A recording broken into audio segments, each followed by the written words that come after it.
Welcome to Thriving Your Love, a podcast where we will guide and help you improve your most precious relationships in life.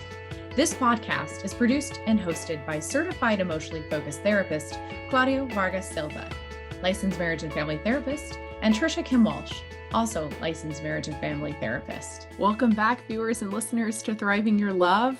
I'm Trisha, and Claudio is here with me as well, and we going to be talking about a topic we've revisited in the past, Claudio, and that's what is the price of being right through the origin of anger, and why this emotion is so incredibly important for us to slow down, literally catch our breath, and understand what gets lost when we are looking for ways to be heard, that we can often end up not seeing the harm it's doing to our loving relationships, whether you're a parent, whether you're a partner, or how you're even doing that to yourself. I do find that so many of my clients come in the room talking about anger, but what we're also talking about is grief, is there is a price and a loss when we're so focused on winning, being in a culture of competition of I'm right, you're wrong, that you may be winning, but at what cost? What price will you lose a relationship, lose respect, lose connection? You lose safety and trust. And sometimes that can feel irreparable. A lot of my clients come in to share about how this has led them to problems at work, problems in people wanting to be friends with them. So, Claudia, this is such an important topic. And I think it, again, is so timely in a world where we focus so much on anger and being right and what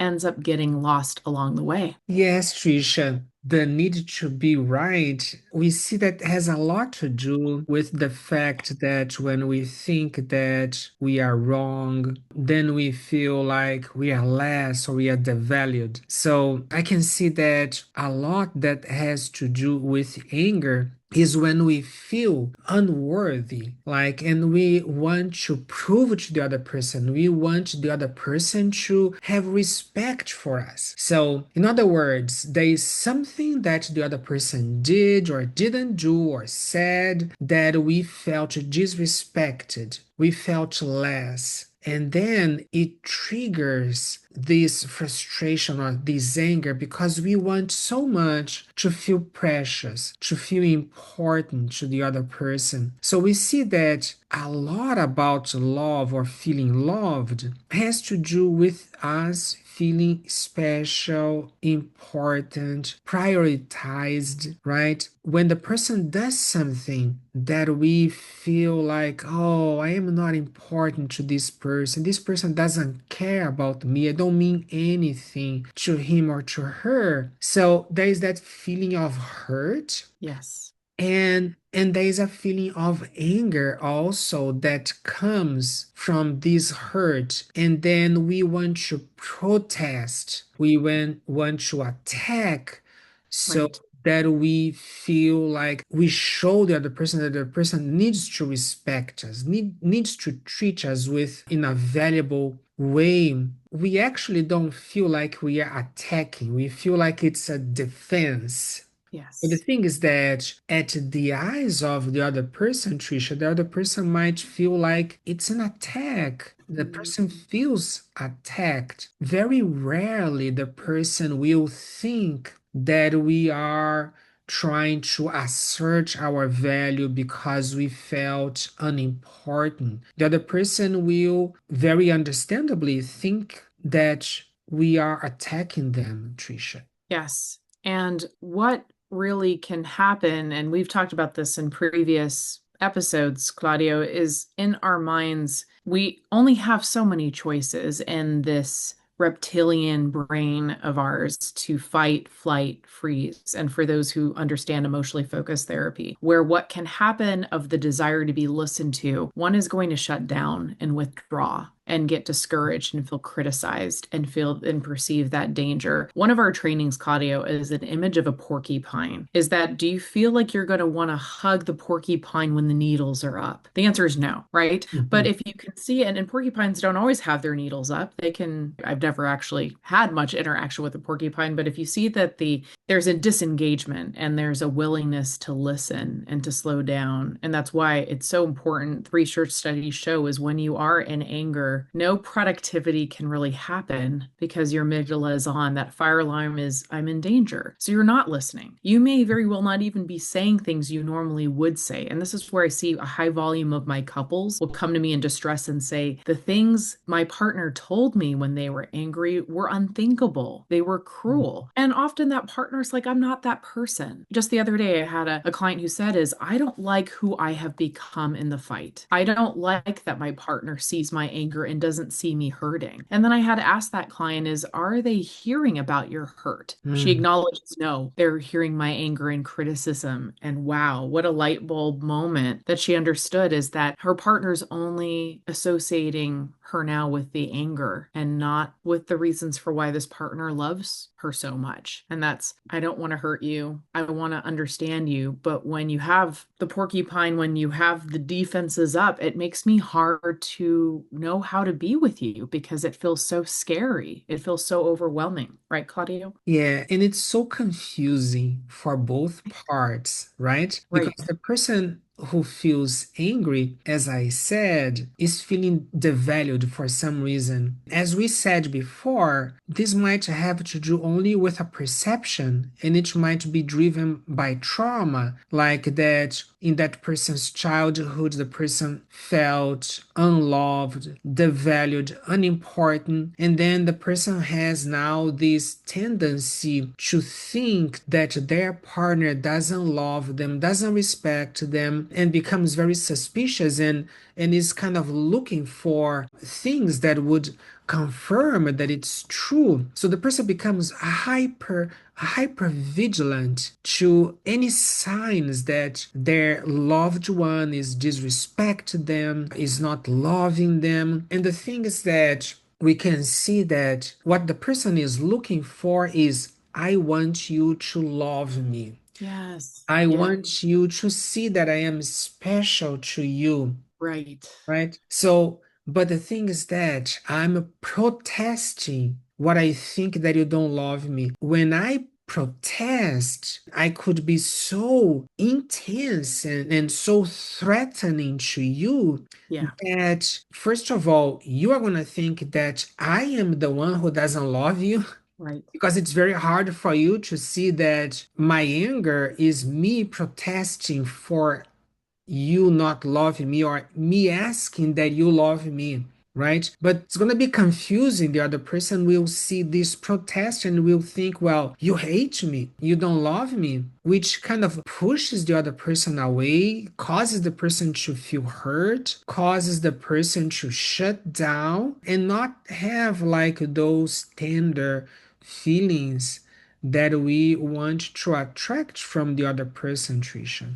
Right. I really love all that you just shared, Claudio. But what I really hope that our viewers, listeners can hear is the very strategies of anger does the opposite of what you are looking for. And it all of the feelings within you to seek love and to be accepted makes sense. And I say this often, Claudia, with my clients is your anger makes sense. Your anger is valid. Yeah. However, when you show your anger, how do you understand what you look like and what you sound like? We don't have a video camera in front of us. We have no way of knowing that we may look like the porcupine. In our mind, we see ourselves in the best light. And I will admit, Claudia, when I'm angry with family, with friends, with partner, I don't come across kind. I'm a therapist. I've been doing this for a long time. I have all the skills. I've read all the books, not all the books. I pride myself on working on this in the moments of anger. The protest of the message that I really want to have heard is I'm hurt. My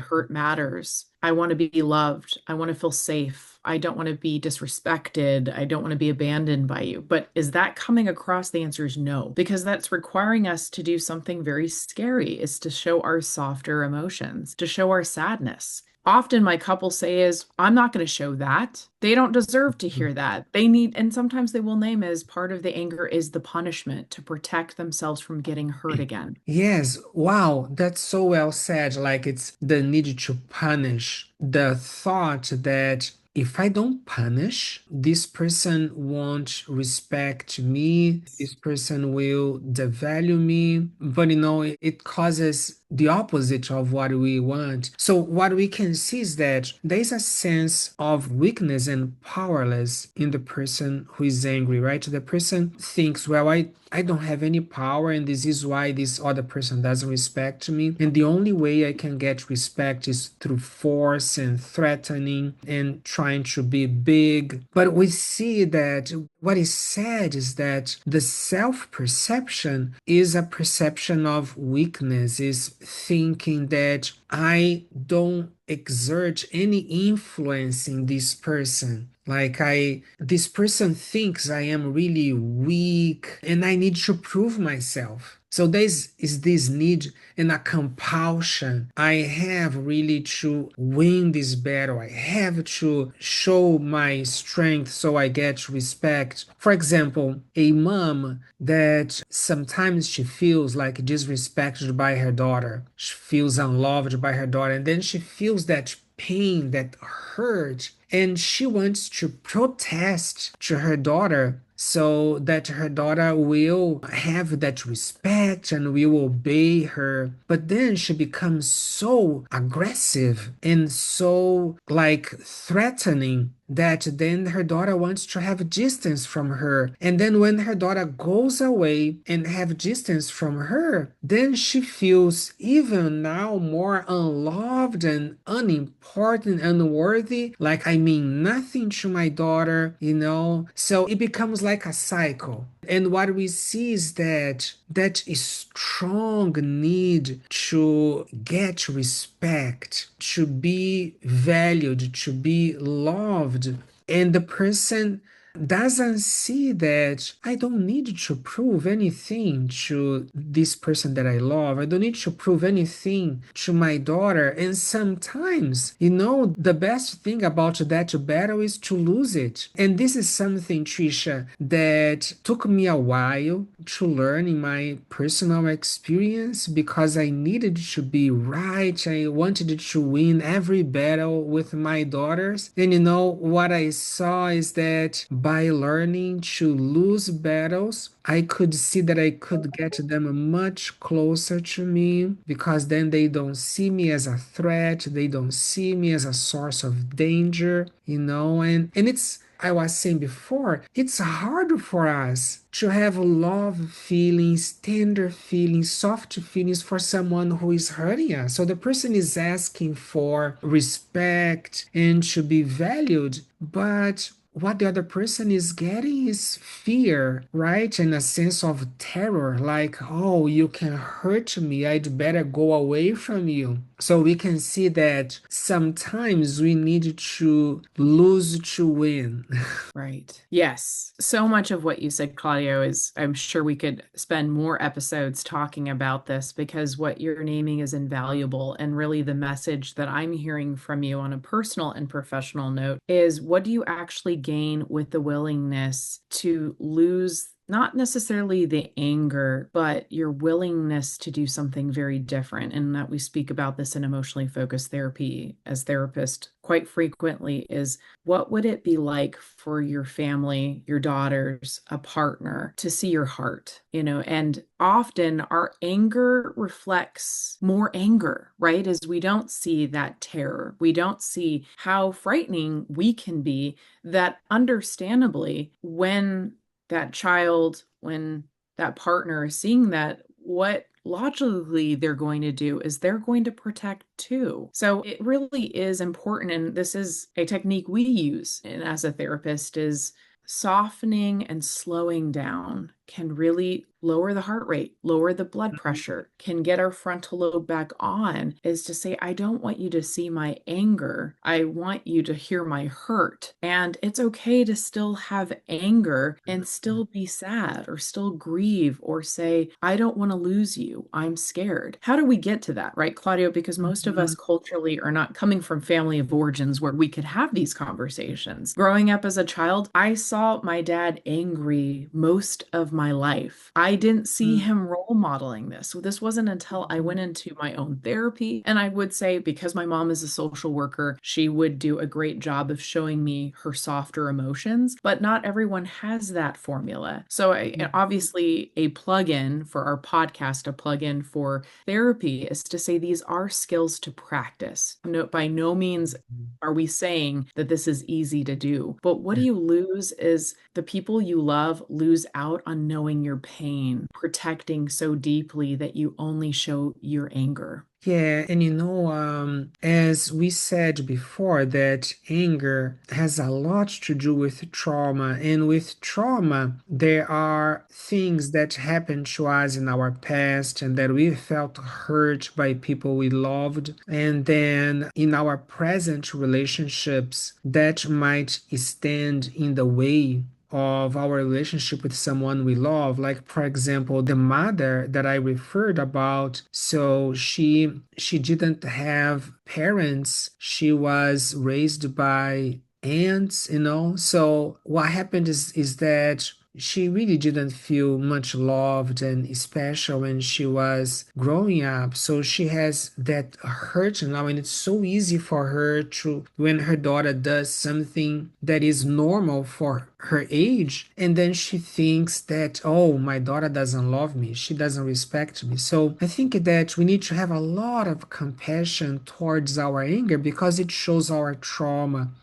It shows how we felt hurt, lonely, unimportant, abandoned, rejected in our childhood. And then it seems like it haunts us. It seems like those ghosts come back. And then we tend to think that people, they don't love us, they don't have any respect for us. And we are very sensitive. Anything the person says or does, it will like hurt in those places that we were hurt before. So I see, like, for example, in my experience with my own daughters, I had to work a lot on myself, seeing that they love me, that I am important to them and they are innocent. They don't want to hurt me. And that was very special because then I became like more loving, kinder, compassionate. The result was really great. And I have seen, like, I am working with parents that when they overcome their traumas from childhood, they become more affectionate with their children. They see that they don't need to demand respect. They can show love, get that respect, and connect. And the same thing in our relationships with our partners is like, because what we see is that